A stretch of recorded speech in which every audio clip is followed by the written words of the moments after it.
स्वागत है आप सभी विद्यार्थियों का आपके अपने YouTube चैनल में। दोस्तों, आशा करता हूं आप सभी लोगों की तैयारी बहुत अच्छे से चल रही होगी। परीक्षा बहुत ही नज़दीक है और ये जो समय होता है वो होता है रिवीजन करने का। रिवीजन ही डिवीजन है, आपने सुना होगा। जितना अच्छा आप रिवीजन करेंगे उतनी अच्छी आपके जो नंबर हैं वो आने वाले हैं, ठीक है। तो उतना अच्छा आपका परफॉर्मेंस होगा। तो हम लोग जो है वो आज छत्तीसगढ़ी भाषा के 30 महत्वपूर्ण प्रश्नों पर चर्चा करेंगे। और जो क्वेश्चन है दोस्तों वो इसी प्रकार से, इसी के आसपास ही, शब्द सही तो नहीं लेकिन इसी के आसपास आपको प्रश्न देखने को मिलते हैं। तो एक अपनी तैयारी का आकलन जो है वो इससे आपका हो जाएगा। चलिए लगाते हैं क्वेश्चन और आशा करता हूँ सेशन आपको बहुत अच्छे से पसंद आएगा। चलिए पहला प्रश्न है दोस्तों, बारात में कौन सी संज्ञा है? शादी ब्याह का मौसम चलते रहता है, बारात जो जाते हैं, बारात क्या है दोस्तों? जातिवाचक संज्ञा है, समूहवाचक संज्ञा है, व्यक्तिवाचक संज्ञा है या भाववाचक संज्ञा है? तो बारात जो है वो समूह का बोध कराता है, ठीक है। सबसे पहले यदि ऑप्शन देखा जाए तो यदि ये समूह का बोध कराता है तो सबसे पहले ये समूहवाचक संज्ञा का उदाहरण बनेगा। यदि समूहवाचक संज्ञा ऑप्शन में नहीं रहती तब दोस्तों हम लोग इसको जातिवाचक संज्ञा में लेते, ठीक है। तो यहां पर जो ऑप्शन बी है वो करेक्ट आंसर होगा। बारात जो है वो किसका उदाहरण है? समूह। समूह भाई दूर दूर जाते हैं ना। छत्तीसगढ़ी भाषा है, छत्तीसगढ़ी भाषा आपको आनी चाहिए। दूर दूर मतलब बहुत सारे लोग जाते हैं उसमें, सभी आसपास पड़ोसी वो लोगों को लेके, ठीक। तो बारात में कौन सी संज्ञा है? समूहवाचक संज्ञा, ध्यान रखिएगा। ऑप्शन बी इसका राइट आंसर है। नेक्स्ट देखें, मोटाई है। मोटाई क्या है? मोटाई जो शब्द है छत्तीसगढ़ी में संज्ञा है, विशेषण है, क्रिया है या प्रविशेषण है? मोटा जो शब्द है दोस्तों, मोटा विशेषण है, ठीक है। मोटा विशेषण जैसे बोलते हैं मोटा आदमी, तो ये आदमी की विशेषता बता रहा है। ये आदमी क्या है? मोटा है। मोटा विशेषण हो गया, आदमी विशेष्य हो गया, ठीक है। लेकिन मोटा में ई प्रत्यय लगने से बन जाता है मोटाई। और मोटाई क्या है दोस्तों? जब भी प्रत्यय मोटाई लगा दिए तो ये बन जाता है संज्ञा। और संज्ञा में भी मोटाई जो है वो भाववाचक संज्ञा का उदाहरण होगा। इस प्रकार से आप ध्यान रखेंगे, यहां पर ये संज्ञा होगी। मोटाई क्या है? संज्ञा है। अब ये विशेषण नहीं रहा। ओके, चलिए आगे चलते हैं। चेरहीन शब्द का अर्थ है, चेरहीन क्या होता है? बकरी, बकरी छेरी बोलते हैं, चेरहीन नहीं। बकरी चराने वाली नहीं, निंदा करने वाली, झगड़ा करने वाली। तो ये निंदा करने वाली, ऑप्शन सी इसका राइट आंसर होगा दोस्तों। निंदा करने वाली को क्या कहा जाता है? चेरहीन कहा जाता है। झगड़ा करने वाली को नहीं कहा जाता, ठीक है। झगड़हीन बोलते हैं झगड़ा करने वाली को। तो ये मेरे हिसाब से सी इसका राइट आंसर होगा जी, ध्यान रखेंगे। नेक्स्ट क्वेश्चन देखिए, ओमन आज आही।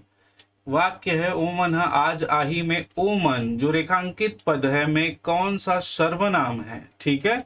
ओमन, ओमन मतलब दोस्तों हम लोग जनरली छत्तीसगढ़ी में बोल देते हैं ओमन आज आने वाला है, ओमन काली आही, है ना। ओमन कौन? तुम, जैसे मैं किसी से बात कर रहा हूं तो मैं वक्ता हूं, है ना। मैं वक्ता हूं तो वक्ता क्या होता है? वो होता है उत्तम पुरुष। क्या होता है? उत्तम पुरुष वाचक सर्वनाम होता है, ठीक है। और जिससे बात कर रहा हूं, मैं आपसे बोल रहा हूं कि ओमन काली आई, तो आप लोग जो है वो क्या है? मध्यम पुरुष वाचक सर्वनाम है, ठीक है। मध्यम पुरुष। मैं किसके बारे में बात कर रहा हूं? ओमन। ओमन कोई भी हो सकता है, ठीक। ओमन मतलब वह कल आएंगे, वह के जगह ओमन हम लोगों ने यूज कर दिया, ठीक। तो ओमन जो है वो थर्ड पर्सन है, अन्य पुरुषवाचक सर्वनाम होगा ये ओमन है, ठीक है। ओमन कौन सा हो जाएगा? अन्य पुरुषवाचक सर्वनाम होगा। उत्तम पुरुष नहीं हो सकता, वक्ता होगा, मध्यम पुरुष श्रोता होगा और अन्य पुरुष जिसके बारे में बात किया जा रहा है, ठीक है। तो यहाँ ऑप्शन होगा सी, ध्यान रखिएगा। चलिए नेक्स्ट प्रश्न पर चलते हैं। क्वेश्चन नंबर 5, ये टमाटर पलपलहा हावे। पलपलहा हावे वाक्य में पलपलहा शब्द में कौन सा विशेषण है? पलपलहा शब्द में कौन सा विशेषण है दोस्तों? देखिए, टमाटर की विशेषता बता रहा है। टमाटर की विशेषता क्या है? पलपलहा है। पलपलहा मतलब ज्यादा जब पक जाता है टमाटर तो दबाने से उसका रस निकल जाता है, एकदम पिलपिला हो जाता है, पानी ज्यादा भर आ जाता है उसमें, ठीक है, वो पलपला। तो ये टमाटर की विशेषता बता रहा है। किस प्रकार की विशेषता बता रहा है?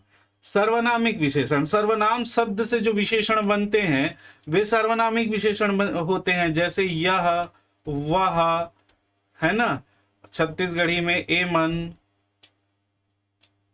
ओमन, ये वो हा, इस प्रकार से बनता है। ये जब विशेषण का काम करेंगे तब ये सर्वनामिक विशेषण कहलाएंगे। सार्वनामिक विशेषण कब कहलाते हैं? जब इनके बाद इनका प्रयोग जिसके लिए हो रहा है, एमन, ओमन, ये हा, वो हा, उस संज्ञा जो है वो ठीक इसके बाद आ जाए, ठीक है, तब जो है ये सार्वनामिक विशेषण कहलाएंगे। लेकिन यहाँ पर इसका तो प्रयोग हुआ नहीं है, तो सार्वनामिक विशेषण हो नहीं सकता। बात करें गुणवाचक विशेषण की दोस्तों, हाँ, तो ये गुणवाचक विशेषण के अंतर्गत आएगा। ऑप्शन 20 का राइट आंसर होगा। संख्या के बारे में जानकारी हमको मिल नहीं रही है, संख्या वाचक, संख्या का बोध नहीं हो रहा है। परिमाण मतलब मात्रा, मात्रा का भी बोध नहीं हो रहा है, तो ये डेफिनेटली क्या होगा? टमाटर का गुण बता रहा है, टमाटर कैसा है, पलपला है, तो यहाँ पर ये गुणवाचक विशेषण इसका सही आंसर होगा, ऑप्शन बी। क्लियर है? चलिए एक बात और बता दूं, आपका अगर कोई प्रश्न हो, कोई डाउट हो भाषा से संबंधित, तो आप कमेंट बॉक्स में रख दीजिएगा, हम उस पर जरूर चर्चा करेंगे। निम्नलिखित में से सकर्मक क्रिया का उदाहरण है। देखिए, सकर्मक क्रिया और अकर्मक क्रिया हिंदी भाषा और छत्तीसगढ़ी भाषा में बहुत मायने रखता है, पूछा जाता है। देखिए, क्या लगाकर प्रश्न करेंगे और किसको हिंदी में, ठीक है, तो जो उत्तर, यदि इसका सार्थक उत्तर आ जाता है तो फिर ये क्या होगी? सकर्मक क्रिया होगी, और सार्थक उत्तर नहीं आया तो फिर ये अकर्मक क्रिया होगी। घूरना, घूरना एक क्रिया, घूरना मतलब एक टक लगाकर किसी को देखना तो वो हो गया घूरना। अब यहां पर हम लोग लगाकर प्रश्न करें क्या घूरता है, ठीक है, क्या घूरता है, तो क्या घूरता है का उत्तर नहीं आएगा। अब आप उत्तर जबरदस्ती बोल दोगे क्या घूरता है, तो व्यक्ति को घूरता है, तो व्यक्ति सकर्मक क्रिया है, पूछ रहा है। घूरना, क्या घूरता है, किसको घूरता है, हाँ, तो इसका उत्तर आ रहा है दोस्तों, तो ये क्या हो जाएगा? सकर्मक क्रिया का उदाहरण तो घूरना है, ठीक है। रेंगाना, क्या रेंगाता है, बच्चे को रेंगाता है, ये भी सकर्मक क्रिया का उदाहरण होगा, ठीक है। तरना, क्या चलता है, ये अकर्मक क्रिया का उदाहरण होगा। बरना, क्या बरता है, ये भी अकर्मक क्रिया का उदाहरण होगा, ठीक। तो यहाँ पर ऑप्शन में थोड़ा सा गड़बड़ी हुआ है। ऑप्शन ए और बी दोनों इसका सही है दोस्तों, दोनों सकर्मक क्रिया के उदाहरण होते हैं। क्यों? क्योंकि क्या घूरता है को तो उत्तर नहीं आएगा, लेकिन किसको घूरता है, घूरना क्रिया है, किसको, एक व्यक्ति को घूर रहा है, किसी वृक्ष को घूर रहा है, किसी मंदिर को घूर रहा है, ठीक है, तो किसको घूर रहा है, तो इसका तो उत्तर आएगा, ठीक, किसी ना किसी को घूर रहा है। रेंगना, रेंगना जो है वो, देखिए यहां पर आप समझिएगा, ये रेंगना जो है वो अकर्मक क्रिया है। क्या रेंगता है, तो इसका उत्तर नहीं आएगा, ठीक है। अगर इसके साथ हम लोग प्रश्न करें क्या रेंगता है, तो उत्तर नहीं आएगा, लेकिन यहाँ पर रेंगना नहीं है, यहाँ पर क्रिया क्या है, रेंगाना। रेंगाना प्रथम प्रेरणार्थक क्रिया बन गई है दोस्तों, क्या बन गई है, यहाँ पर प्रथम प्रेरणार्थक क्रिया बन गई है। और जब भी हम किसी भी अकर्मक क्रिया को प्रेरणार्थक क्रिया के रूप में बदल देते हैं तो वो सकर्मक हो जाती है। तो क्या रेंगाता है, ठीक है, या किसको रेंगाता है, बच्चे को रेंगाता है, किसको रेंगाता है, बकरी को रेंगाता है, किसी भी, तो सार्थक उत्तर आएगा। और वैसे भी प्रेरणार्थक क्रिया है तो ये भी आंसर सही होगा। तो इसमें ए और बी दोनों सही होंगे, आप लोग ध्यान रखिएगा। सॉरी,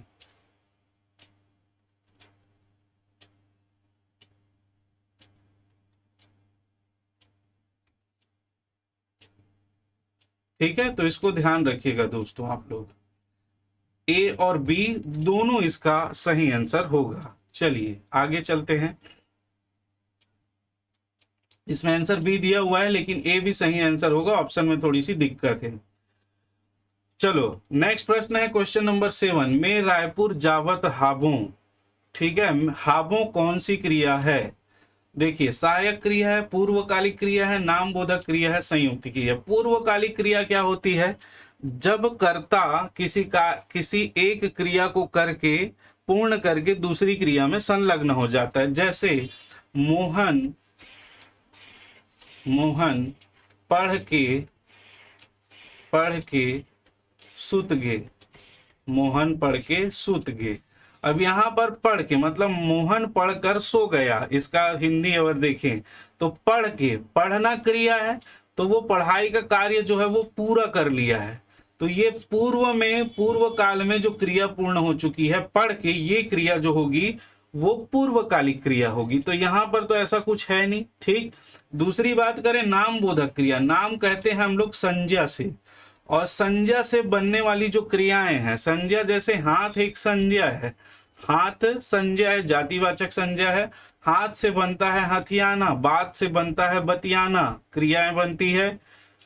ठीक है, तो इस प्रकार से जो ये क्रियाएं बनती है, दुख से दुखाना, तो ये क्रियाएं जो बनती है वो संज्ञा से बन रही है, तो इसीलिए इसको नाम बोधक क्रिया कहा जाता है। और संयुक्त क्रिया जब दो भिन्न भिन्न क्रियाएं मिलकर किसी एक क्रिया के अर्थ को पूर्ण करती है तो वहां पर संयुक्त क्रिया होती है। तो ये सारी चीजें तो इसमें नहीं हो रही है। और आप जानते हैं मैं रायपुर जा रहा हूं, जाना मुख्य क्रिया है, रहा हूं, रही हूं, रहे हूं, ये क्या है, सहायक क्रिया का उदाहरण बनते हैं। तो ये कौन सा उदाहरण होगा, कौन सा आंसर सही होगा, सहायक क्रिया होगी इसकी। क्लियर है, आप सब इससे परिचित होंगे।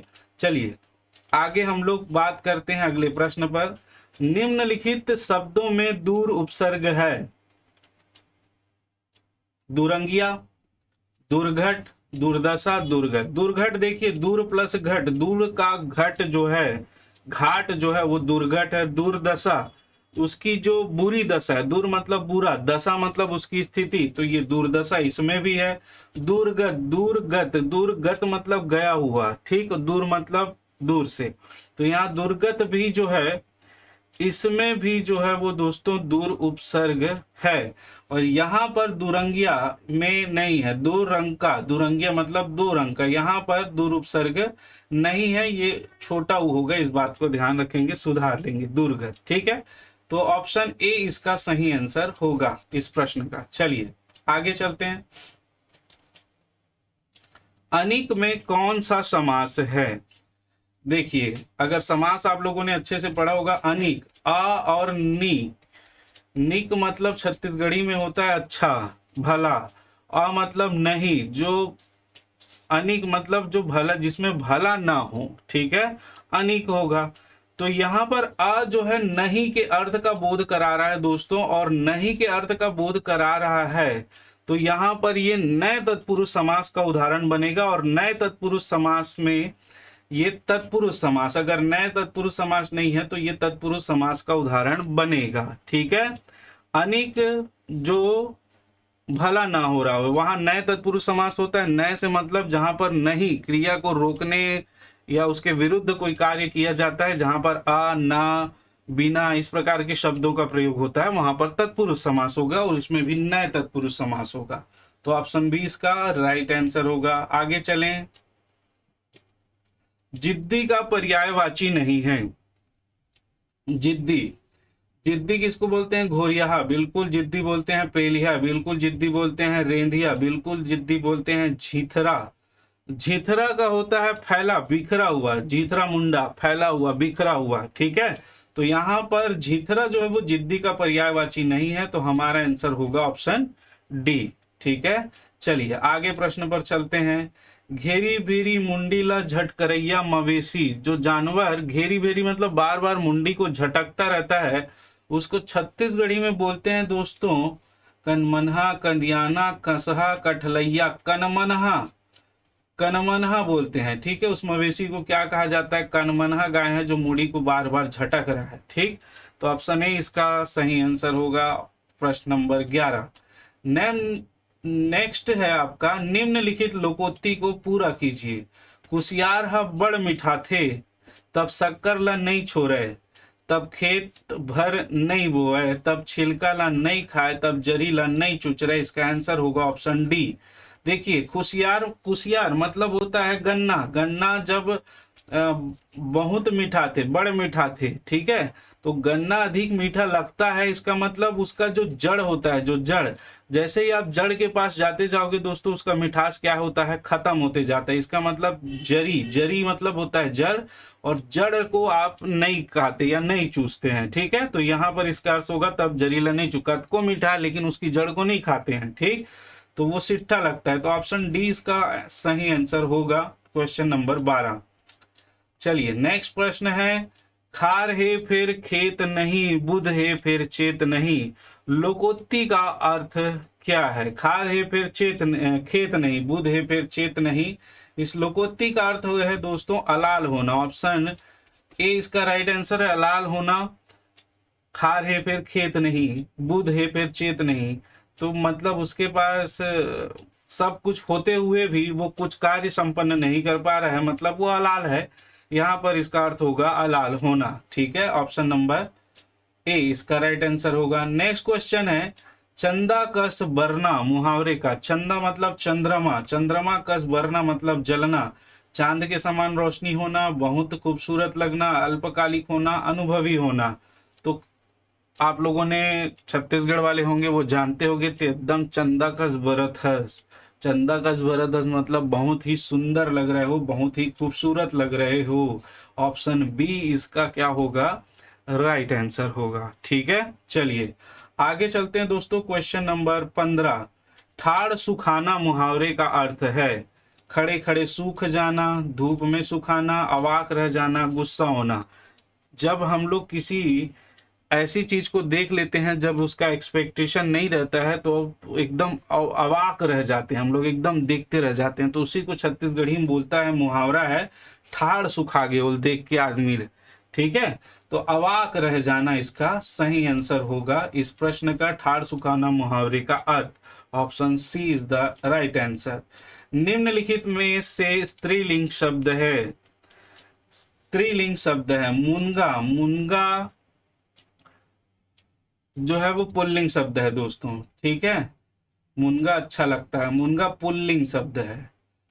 बात करें अरहर, अरहर अच्छी दाल है, ठीक, अरहर अच्छा है, अरहर अच्छी है।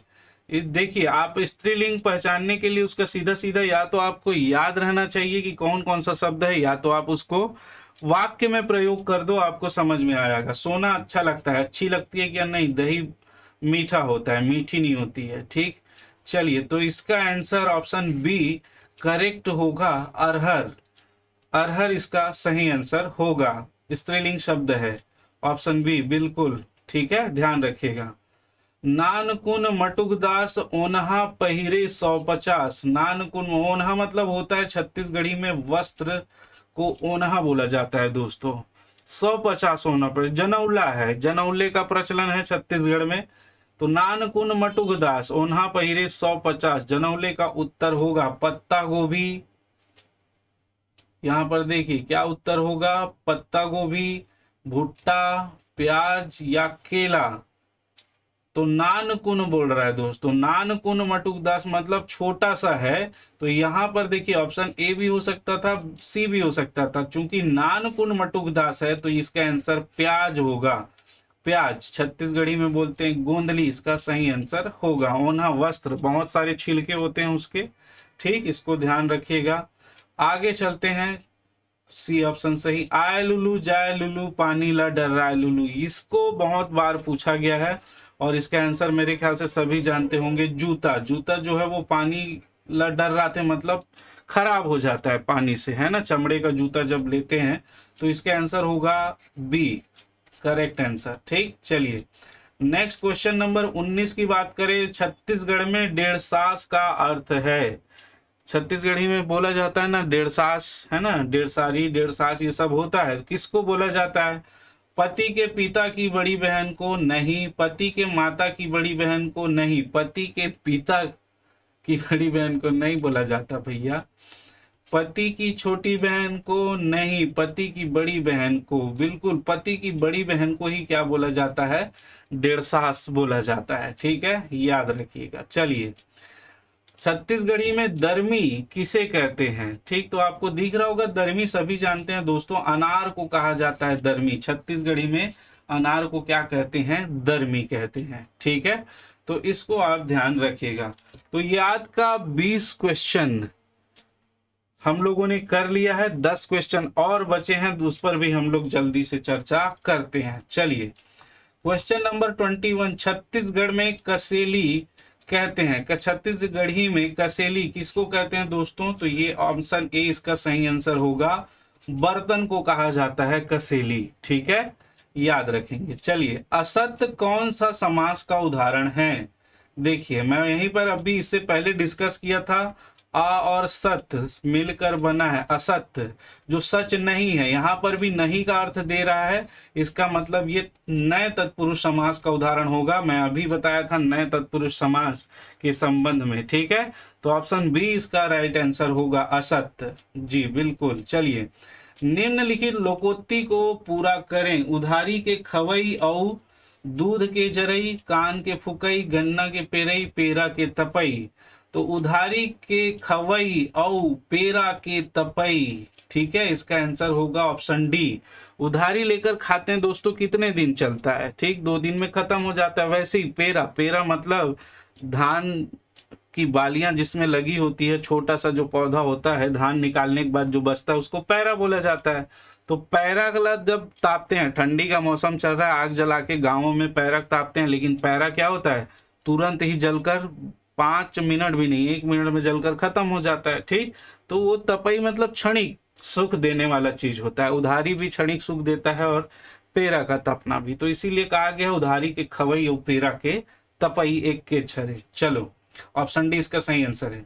एके नाव के मुड़े होना मुहावरे का अर्थ है, एक ही नाई से बाल कटवाना नहीं, एक ही माँ से जन्म लेना नहीं, एक ही जैसा विचार होना, एक जैसा दिखना। ऑप्शन सी इसका सही आंसर है, एक ही जैसा विचार होना, एक नाई के मुड़े होने मुहावरे का अर्थ है। ऑप्शन सी इसका राइट आंसर होगा। चलिए, नेक्स्ट प्रश्न, क्वेश्चन नंबर 25, छत्तीसगढ़ी शब्द बैगई कौन सी संज्ञा है? अब भी डिस्कस किए थे दोस्तों थोड़ी देर पहले हम लोगों ने। बैगा, बैगा जो है वो कौन सा है? जातिवाचक संज्ञा है। ठीक है, झाड़ फूक करने वाले को बैगा कहा जाता है, और उसकी क्रिया बैगई कहलाती। बैगई क्या होगा? भाववाचक संज्ञा का उदाहरण होगा दोस्तों। बैगई भाववाचक संज्ञा, ई प्रत्यय लगने से बैगई बन जाता है, बैगा में भाववाचक संज्ञा बनती है बैगई। ऑप्शन ए इसका सही आंसर होगा। लइका शब्द है, पुल्लिंग है, स्त्रीलिंग है, उभयलिंग है, या इनमें से कोई नहीं? तो लइका हम लोग लड़के के लिए और लड़की दोनों के लिए यूज करते हैं दोस्तों, ये उभयलिंग है। ठीक है, लइका मनावत है मतलब लड़का आ रहा है कि लड़की आ रही है? कंफर्म है क्या? नहीं, लइका मनावत है, चाहे लड़की भी हो सकता है, लड़का, दोनों के लिए ये उभयलिंग है। ऑप्शन सी इसका राइट आंसर है। चलिए, ललाइन में कौन सा प्रत्यय है? लाला लाला की मिसेस की स्त्रीलिंग बनता है ललाइन। ललाइन में आइन प्रत्यय जोड़ा जाता है दोस्तों, आइन प्रत्यय जोड़ने से ये शब्द बनता है ललाइन। ऑप्शन ए इसका सही आंसर होगा, ऑप्शन ए। क्लियर है? चलिए आगे चलते हैं। 3 सिंह के कारी गाय दूध देवे ता अड़बड़ मिठाई, जनौला है ये। इस जनौला का क्या मीनिंग है? तो 3 सिंह के कारी गाय दूध देवे तो अब्बड़ मीठा है, नारियल है, गाय है, सिंघाड़ा है, अनार है। तो सभी लोग इसका ऑप्शन डिटेक्ट कर सकते हैं, सिंघाड़ा। 3 कांटा रहता है उसका और अंदर का जो दूध रहता है वो बहुत ही मीठा लगता है। ठीक, चलिए आगे चलते हैं दोस्तों। क्वेश्चन नंबर 29 और उसके बाद आज का जो क्वेश्चन आवर समाप्त। छत्तीसगढ़ राजभाषा, छत्तीसगढ़ी है ये, छत्तीसगढ़ी राजभाषा आयोग के प्रथम अध्यक्ष थे। कौन थे दोस्तों? तो ये आप सभी को पता है, छत्तीसगढ़ी राजभाषा आयोग के प्रथम अध्यक्ष थे पंडित श्यामलाल चतुर्वेदी। ऑप्शन सी इसका राइट आंसर है। उसके बाद दानेश्वर शर्मा जी और सुरेंद्र दुबे जी सचिव थे। ठीक, यहाँ पर प्रथम अध्यक्ष की बात कर रहे हैं पंडित श्यामलाल चतुर्वेदी। ऑप्शन सी इसका राइट आंसर होगा। ठीक, चलिए क्वेश्चन नंबर 30 की बात करें। छत्तीसगढ़ी में खेखर्री किस जानवर को कहते हैं? खेखर्री दोस्तों किस जानवर को कहा जाता है ये बताना है। लोमड़ी है, सियार है, बंदर है या खरगोश है, तो खेखर्री कहा जाता है लोमड़ी को। ऑप्शन ए इसका राइट आंसर होगा। ठीक है, तो दोस्तों ये था हमारा छत्तीसगढ़ी भाषा का 30 प्रश्न। आशा है आपको ये पसंद आया होगा। ठीक, इससे और संबंधित जो वीडियो है जो आपकी तैयारी को पुख्ता करेंगी, वैसे और वीडियो बनाएंगे।